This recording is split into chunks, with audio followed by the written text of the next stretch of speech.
शरद पूर्णिमा और चंद्र ग्रहण एक साथ, क्या होगी ग्रहों की चाल, इंसानों पर क्या पड़ेगा असर, चांदनी में खीर रखी जाएगी या नहीं।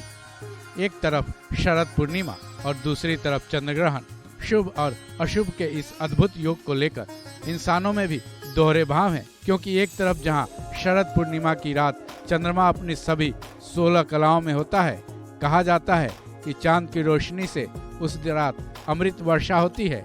लोग उस रात चांदनी रात में खुले आसमान में खीर रखते हैं ताकि उसमें अमृत की वर्षा हो सके, उस खीर को खाकर वो धन्य हो जाएं। वहीं चंद्र ग्रहण का लगना एक अशुभ काल माना जाता है। उस वक्त कोई भी शुभ कार्य नहीं होते हैं। जाहिर है चांदनी रात में खीर रखने वाली बात पर सवाल उठ रहे हैं कि इस प्रक्रिया को किया जाए या नहीं।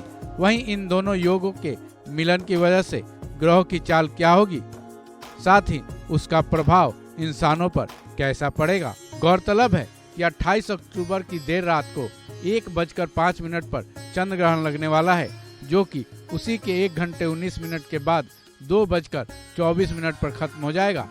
वहीं इस चंद्र ग्रहण को इंडिया में भी देखा जा सकेगा, इसलिए इसका सूतक काल भी इंडिया में लगेगा। इस चंद्र ग्रहण के लिए सूतक काल का समय 28 अक्टूबर की शाम 4:05 होगा और चंद्र ग्रहण खत्म होते ही सूतक काल भी खत्म हो जाएगा। अब सवाल ये है कि शरद पूर्णिमा और चंद्र ग्रहण के वक्त ग्रहों की चाल क्या होगी। ज्योतिष के मुताबिक ये चंद्र ग्रहण अश्विन नक्षत्र और मेष राशि पर लग रहा है। ऐसे में मेष राशि के लिए ये बेहद बुरा प्रभाव लेकर आने वाला है। वहीं कर्क, वृश्चिक और मीन राशि पर इसका मध्यम प्रभाव पड़ेगा। वहीं मिथुन, सिंह, कन्या, मकर और कुंभ राशि पर इस योग का बेहद शुभ प्रभाव पड़ने वाला है। अब आते हैं चांदनी रात में खीर रखी जाएगी या नहीं। सबसे पहले खीर रखने की मान्यता के बारे में जान लेते हैं। धार्मिक और पौराणिक मान्यता है कि शरद पूर्णिमा के दिन ही समुद्र मंथन से लक्ष्मी जी निकली थी। साथ ही मान्यता ये भी है कि इस दिन 16 कलाओं से भरपूर होकर चंद्रमा पृथ्वी के सबसे करीब होता है। ये माना जाता है कि इस रात चांद की रोशनी से अमृत की वर्षा होती है, इसलिए इस चांदनी रात में खीर भगवान को अर्पण करने के बाद रात भर के लिए खुले आसमान में रखा जाता है। फिर इसी खीर को अगले दिन खाया जाता है।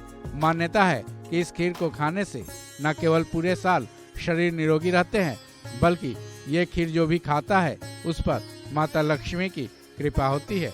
लेकिन चंद्र ग्रहण तो अशुभ काल होता है, तो क्या शरद पूर्णिमा और चंद्र ग्रहण एक साथ होने की वजह से चांदनी रात में खीर नहीं रखनी होगी? इस बारे में काफी चिंतन कर भारतीय ज्योतिष कर्मकांड महासभा के विद्वानों ने फैसला लिया है कि चांदनी रात में रखे जाने वाले खीर को सूतक काल से पहले ही बना ले। याद रखें, उस खीर में गंगा जल, कुश और तुलसी पत्र भी रखें।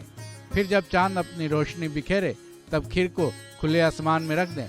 लेकिन याद रहे, इस खीर को चंद्र ग्रहण से पहले यानी ठीक 1:04 से पहले चंद्रमा की रोशनी से हटा लें।